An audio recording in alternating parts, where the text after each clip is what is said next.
In India, when we became independent, we must keep in mind that we'd had several centuries of colonial rule which began with an entity called the East India Company. The result of that on the Indian psyche was a deeply entrenched suspicion about foreign trade. In fact, to some extent, a deep suspicion about private enterprise in general. I'm actually right now in the middle of reading a book which is the history of the East India Company, just to inform myself better.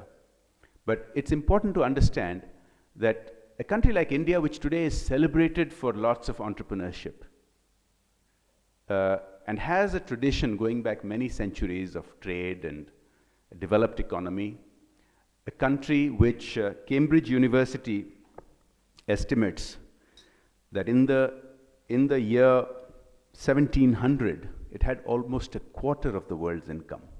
Cambridge's estimate is more than 22%. And this dropped in the 1950s to less than 4% of the world's income. The fact is, our founding fathers and our founding mothers had two compelling requirements, because when we were formed as an independent country, the country itself had been partitioned. The state of Pakistan was carved out of India, which was subsequently further partitioned into Pakistan and Bangladesh. So one of the requirements of the founding fathers was to hold the country together. You had all these sub-nationalities around the country, many of them wanting to spin off into separate statehood, separate nationality. And so, politically, a very top-down, very centralized system was established.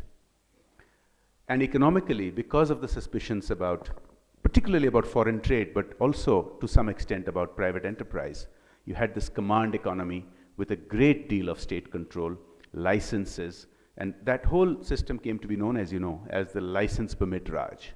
And what that meant is that through the 50s and 60s and 70s, India grew, but at a very small pace. The so-called Hindu rate of growth of 3 to 3.5% was happening in those decades when similar countries, or at least countries in similar economic strata, pulled away from us. The Southeast Asian tigers are the best example of countries that grew at 6, 8, 10% and higher. And many of them, during those decades, went from being third world countries to first world country. And our moment of revelation came in the early 90s when we almost defaulted on our debt obligations, foreign debt obligations.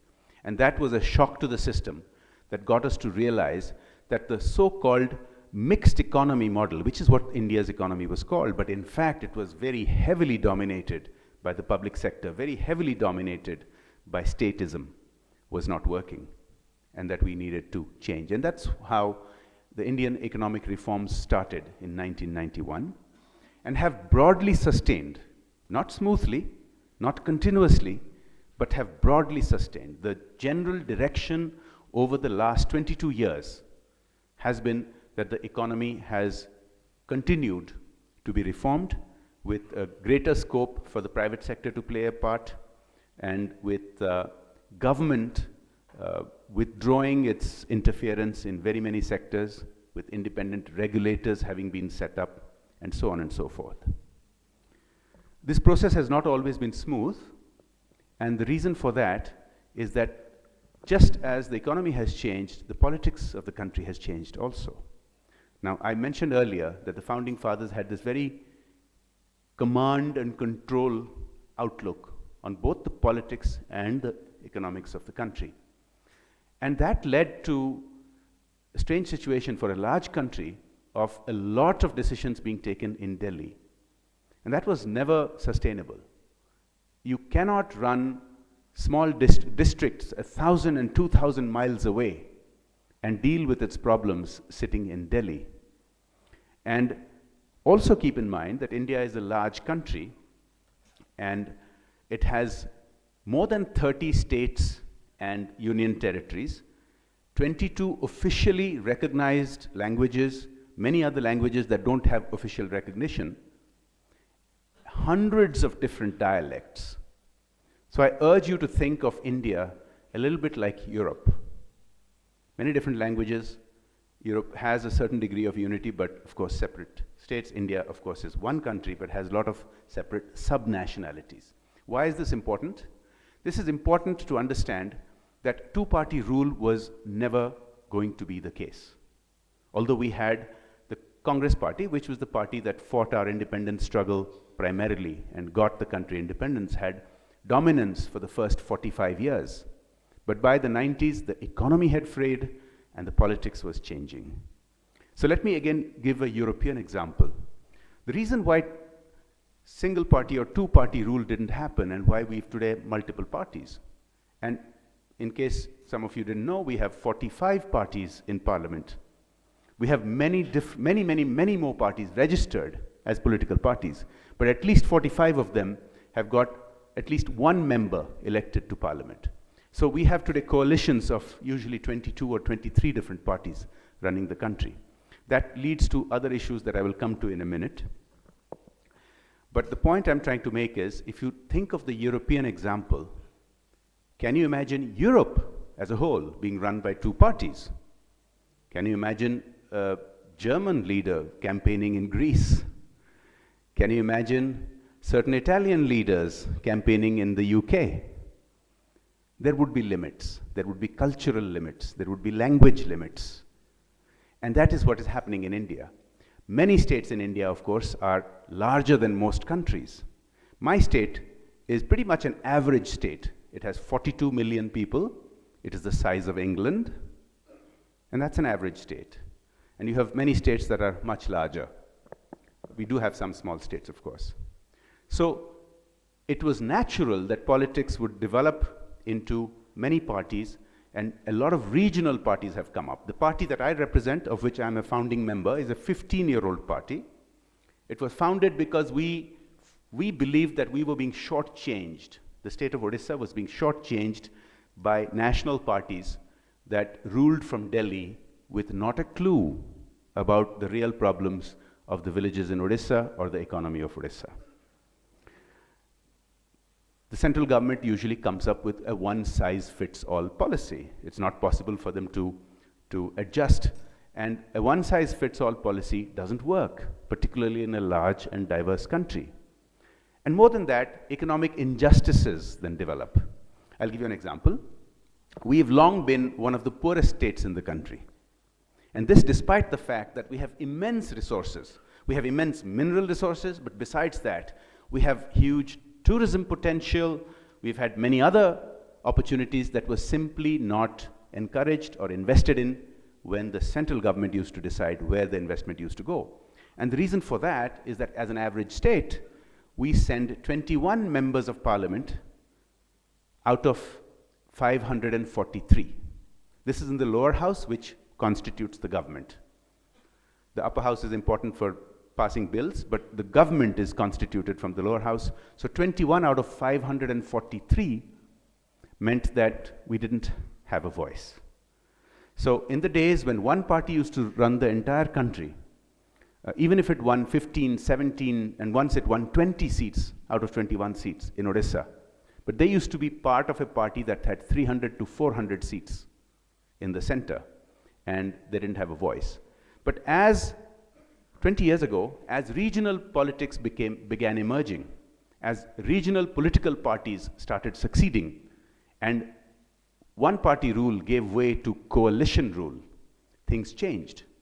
Now today, when we send between 15 and 21 members from our regional party, from Odisha to the national parliament, the reason we have much more of a voice is that we are part of a coalition.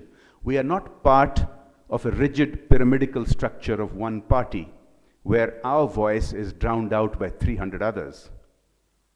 Now, as 16 or 18 members who are a part of a coalition, it's a much more networked polity. It is not so hierarchical. So if our voice is not heard, we can pull out of the coalition. We've been part of the governing coalition in Delhi.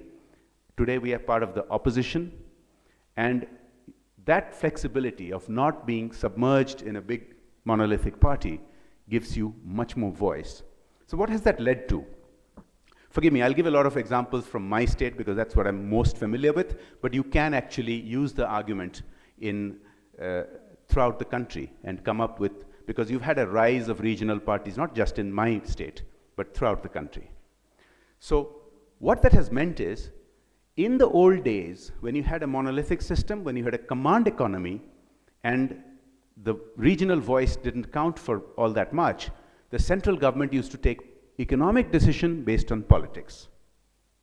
So we have a huge part of the country's coal, but power plants weren't built next in our state. They were built 1,000 miles away in states where it didn't make economic logic because you had to haul a lot of coal over 1,000 miles, but it made political logic because they had many more than 21 members of parliament.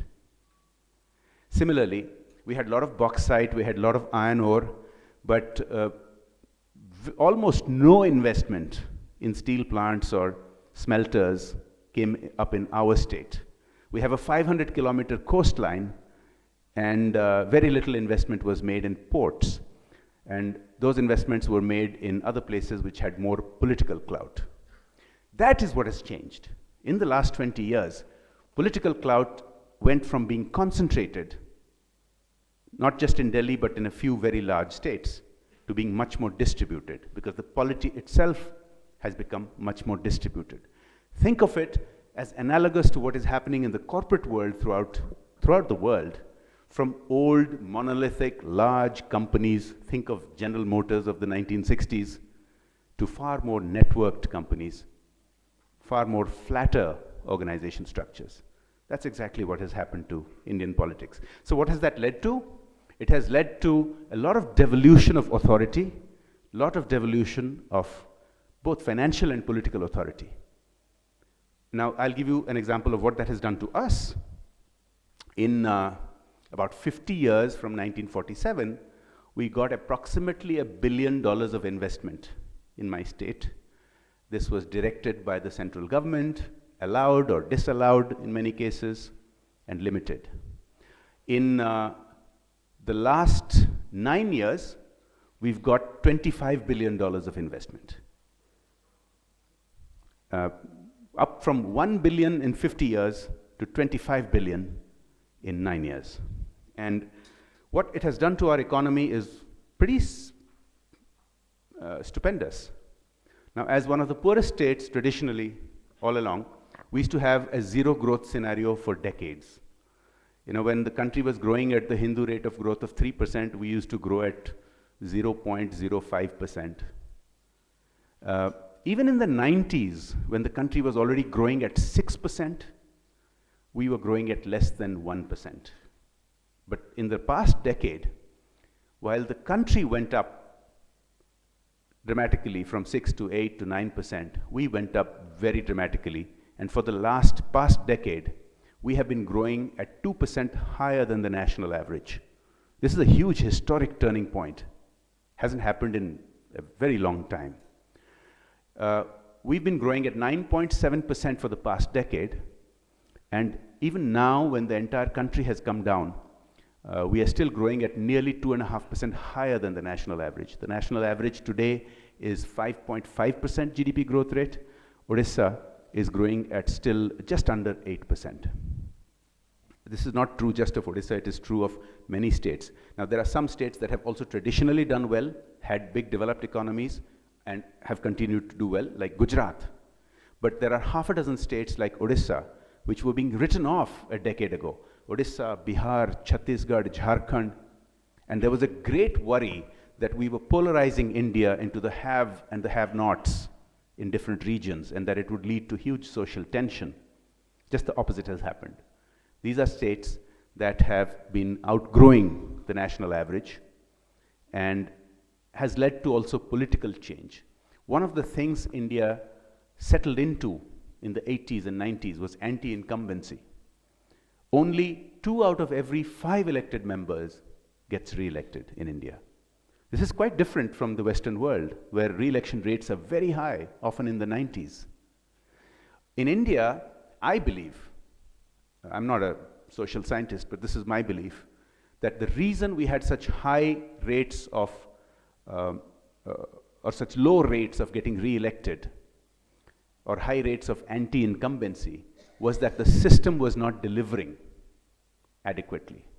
The system was not delivering on the aspirations of the people. And that's why people used to turn out once every 5 years with a great deal of resentment to throw us bums out. And ironically, compared to other democracies, where the middle class is very active and turns out to vote in higher numbers, and the underclass, the poorer people, often don't bother, they have to be egged on. I mean, if you look at the US, the inner city poor have a much lower voter turnout. In India, it's always been the opposite. In India, the poor have a very high rate of turning out at elections and voting. And the middle class, often having been marginalized by the command economy policies, has been apathetic about politics. And also the middle class has always been very smaller in India. It used to be a tiny sliver of the population. Today it is changing. Today the middle class is becoming much bigger. But the point I'm trying to make is that the system was not delivering, and thus people kept throwing elected people out of office, unlike other democracies. Now this has also changed. In the last decade, and precisely in those areas which I just listed for you, my state and 8 or 9 other states, which have outperformed the nation economically, precisely in these areas, voting patterns have changed. This is where, instead of throwing people out, they are re-electing people. So there is a virtuous cycle happening with the devolution and the flattening of the polity. You're beginning to see that politics and governance has improved to a level where they are able to deliver more for more up to the people's level of expectations, and as a result, politicians are getting rewarded. Not throughout the country, but in quite large chunks, large parts of the country. Ironically, this has somehow not translated to a national level overall improvement of government, but I think that's because in a democracy it takes time for consensus to be built up. It takes time for trends to be understood. And what was, in the last 10 years, sometimes written off as just a fad in Odisha or a freak occurrence in Gujarat is today beginning to be understood as the ground shifting, as a paradigm shift. And suddenly you're beginning to see a lot more focus on governance issues at the national level. And I believe, leading up to the next election in about a year, but certainly, if not then, certainly by the one election after that, the national dialogue on politics is going to be a lot more about governance.